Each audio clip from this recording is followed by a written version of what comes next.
Tai Chi is Qigong, but Qigong is not yet Tai Chi. Well, that's a classic saying we hear in the Chinese martial arts circles. Qigong is any work where you develop, cultivate, increase the Qi or mobilize the Qi, circulate the Qi inside the body. So there's seated Qigongs, there's standing Qigongs, moving Qigongs for different purposes, whether they're medical, martial, or spiritual. Taijiquan is more than that. It must be yin-yang manifesting as the martial art. So developing the Qi does not make Taijiquan. However, Taijiquan does develop the Qi. In the same way that doing any other Qigong will increase the Qi in the Dantian and the circulation throughout the body, so will practicing Taijiquan. In Tai Chi circles, a lot of people look to supplement their Tai Chi training, thinking they need to do some other Qigong training to supplement the Tai Chi. This is not truly correct because Tai Chi is already a Qigong and is already serving that purpose. Some lineages will have Qigongs that are specific for the Taijiquan path, which of course will supplement your practice and increase the rate of accumulating the Qi in the Dantian. So when you do the form, yes, you're developing the Qi, you're mobilizing the Qi. When you're doing your standing practice, even when you're playing push hands and so on, it's still Qigong, it's still the skill of mobilizing the Qi within the body. However, Qigong generally does not give you martial art ability. It only gives you the juice, the energy, the fuel that you can put into your martial arts technique. So in this way, Taijiquan is Qigong, but Qigong is not yet Tai Chi.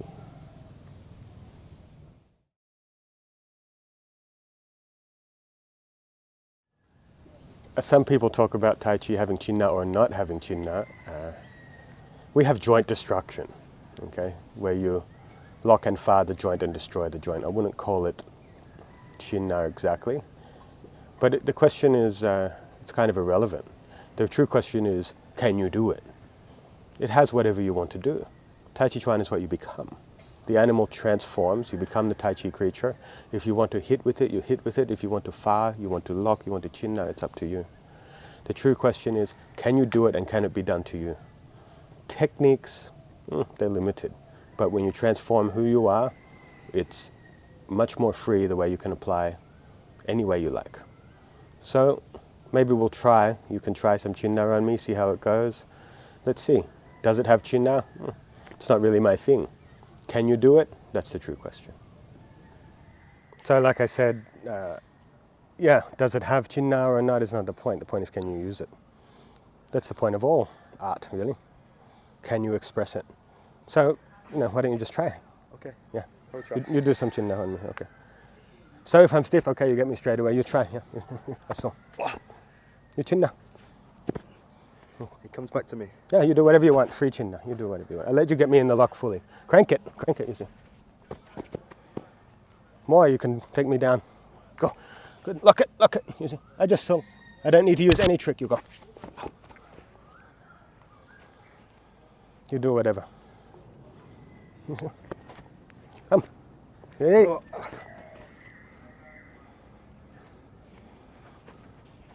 Qinna. All right.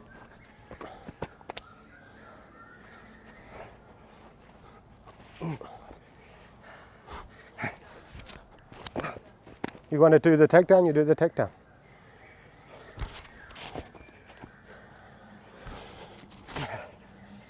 So I'm purposely being very passive, but you try to take me down.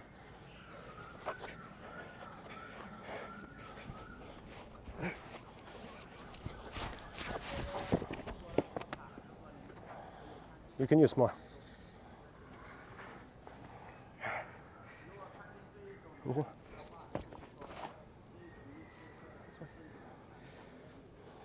Come. So you see the empty hose? You can Qinna. Yes, I feel that. Qinna, lock me. I fill up.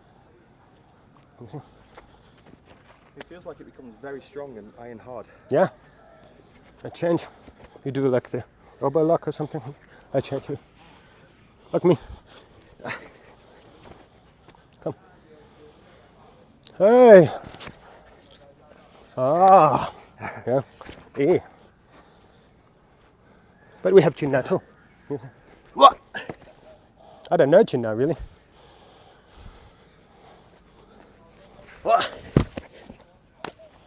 But because I understand my skeleton from practice, I understand your skeleton from practice. So you want to control my skeleton, but my control over my joint is more than your control over my joint. My control over your joint is more than your control over your joint. Yeah. So you have the lock, but I have the lock. Yes. No need to learn Chin now.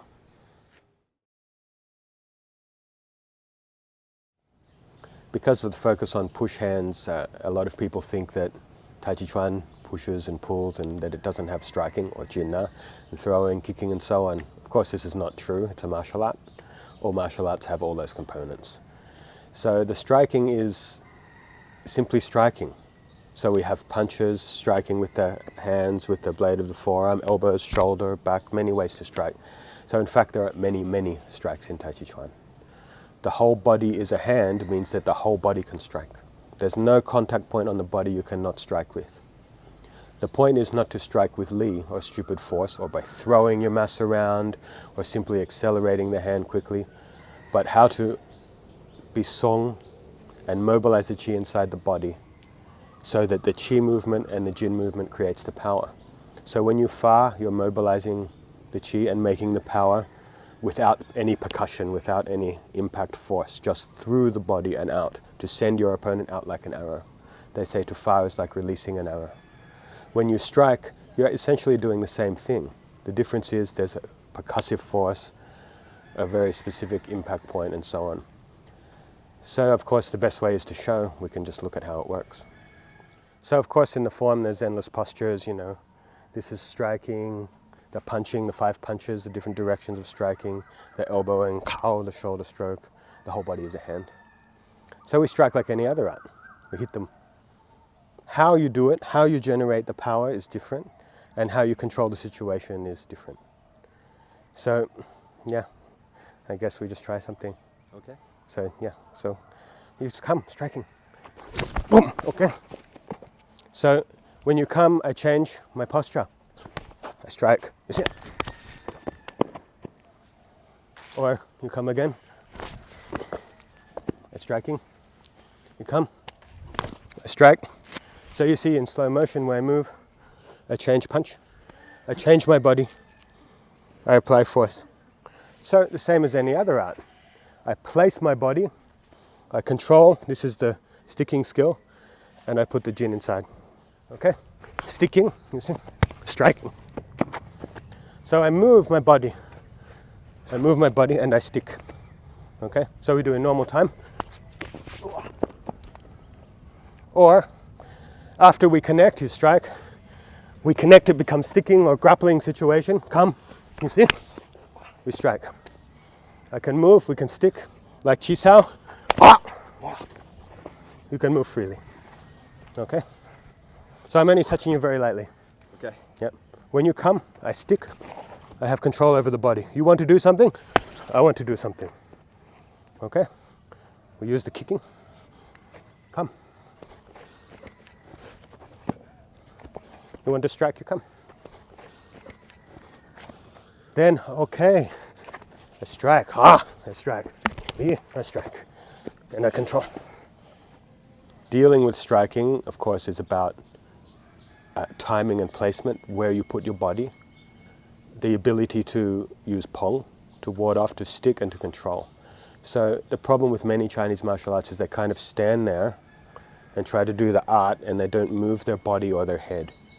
So they think they're going to block and use all these things against a boxer that's going to come in fast. They're going to be shifting their head and moving around you with fast footwork, and quite simply they get dominated.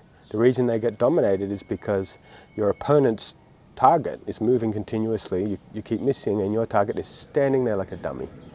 So how to deal with striking, first thing is to move.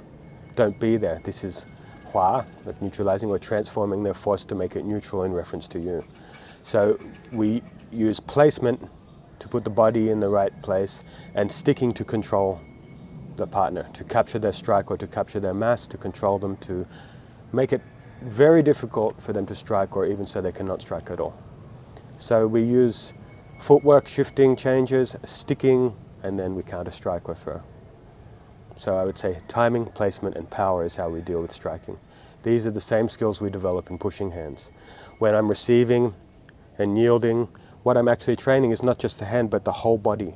Learning how my body and your body interact, and we have a relationship and a conversation, so that I can place myself at optimal angle in reference to you. I can slightly evade the force so I don't get pushed over in reference to you, which is the same as your striking. If I can just get out of the way of your push, I can just get out of the way of your striking. Rather than standing there and trying to ground and trying to be tough and root it out all the time, which is like standing there and getting punched in the nose. True pushing hands teaches you about placement, timing, and power. And these are the three things. These three pillars of application are what you bring into the striking, whether you're attacking or defending.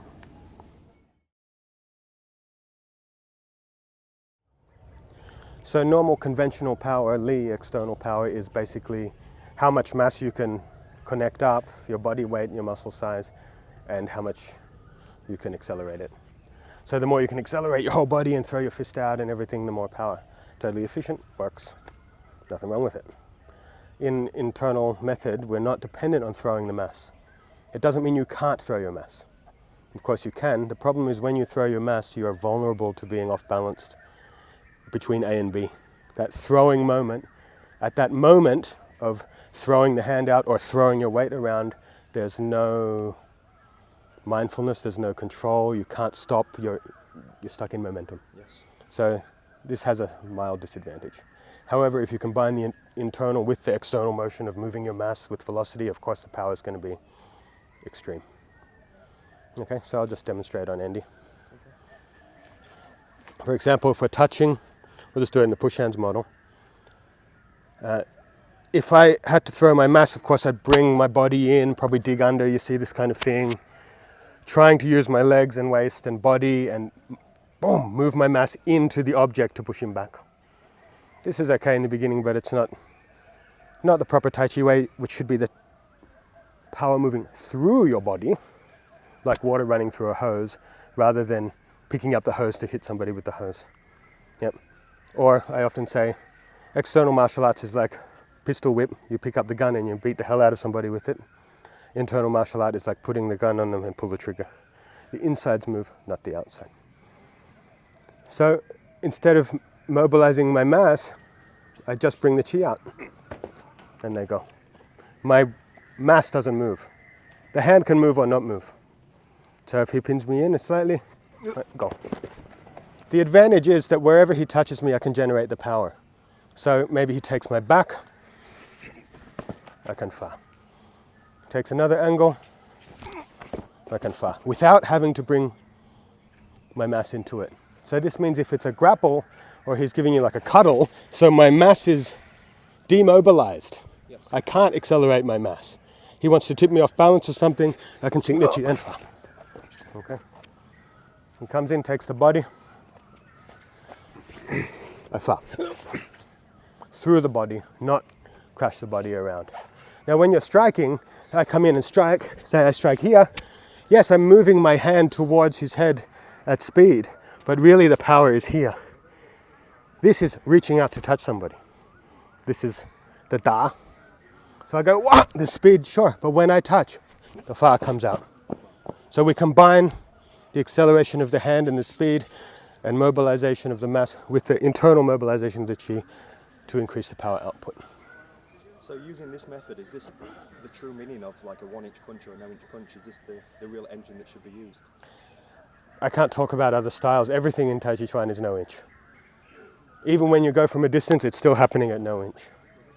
Everything is short. So when we're doing a form, it looks like, wow, that's like a big movement, you know? Like, wow, I'm gonna wind up and hit.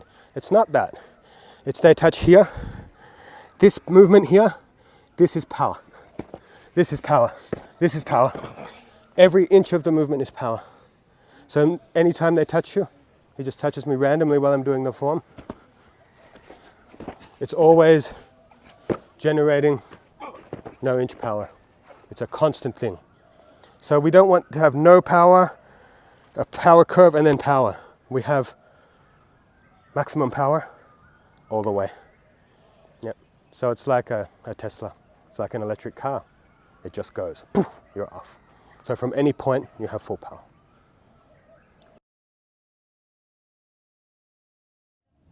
There's a debate in the Tai Chi world whether the power is generated by the structure, which is sort of the mechanical Western view, or if it's generated by something else, like maybe the mysterious Qi or something like that. Okay. My view is very simple. No, the power does not come from structure at all, period. Structure or your skeletal alignment should be maximized as correct as possible to allow the muscles to release.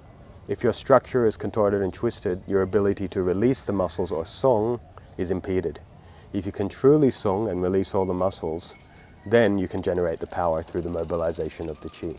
However, in the beginning, for many years, your song will be dependent on your structure. So no, the power does not come from the structure, but the structure is a condition to create song, and then the power comes from the song. Later, yeah, it's easier to be in broken structure and be able to make power at any angle and so on. The fact is, fighting is not perfect. It doesn't turn out how you want it. You're not always going to be in a perfect shape. You must be able to generate power at any time.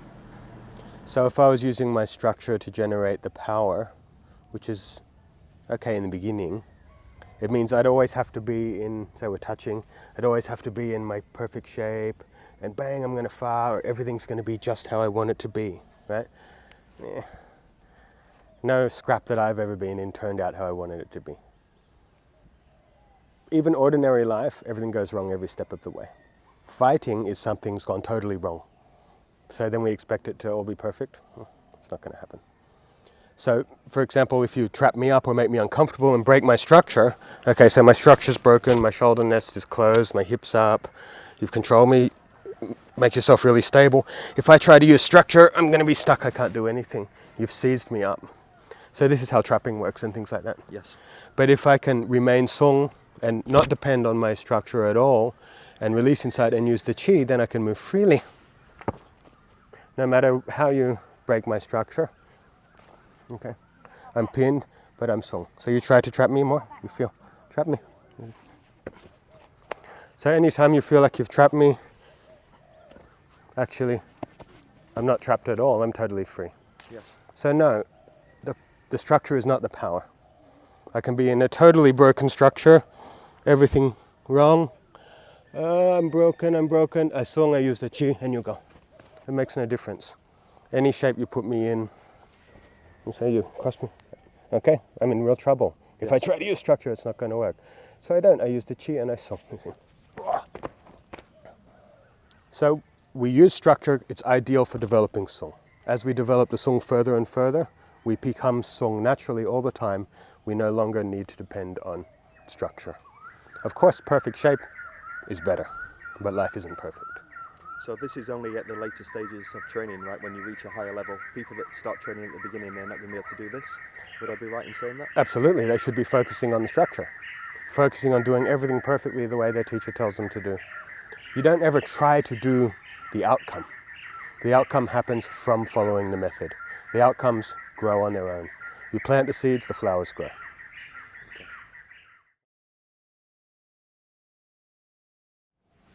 In Tai Chi, we don't condition the body at all in the sense of hitting the body or doing like any hard conditioning, hitting with wood or hands or anything like that. We still develop an iron robe, the ability to take strikes quite well. It's a natural byproduct of sinking the Qi. When you sink the Qi, you achieve fullness, and therefore you have like a field of protection. The body becomes very full and powerful. So there's no specific training for it. However, in my experience, students are scared of being hit. It's natural, it's normal. And the problem is when you're scared, the Qi comes up, you tense, all the qualities that are giving you your natural iron robe disappear. So to train the iron robe, I get the students to get used to being hit, to break down the mental barriers of fear and so on. At the same time, they're doing their normal Taijiquan training, which involves a lot of sinking the Qi, opening the body and so on, which gives you the iron robe. However, you have a mental block, it's called fear. So learning how to hit and get used to pain and getting past the great mind killer of fear allows your natural iron robe to manifest. So we don't do specific training for it other than getting past the block of fear and training the mind. Taijiquan naturally does the rest. Of course, striking, the essence of striking is that you're going to get hit sometimes. especially Taijiquan likes to come in close, so we have to be willing to get struck on the way in. Of course, you don't want to get struck on the way in. If your pung is good, if your angles are good, if your placement is good, the percent comes way down. But getting struck is part of fighting. So before we ask about the iron robe, how it works, I'm old and lazy, so I'll just let you try on one of my students, okay? Okay. Now, don't hold back, punch with everything you have. You're a trained martial artist, try to fold him in half. Okay. Yeah, okay, come.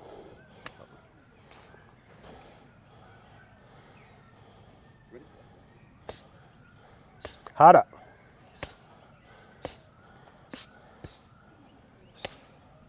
Wow. Okay, why don't you try like a Thai kick or something? Because, you know, belly's not everything, the whole body's a target. Okay.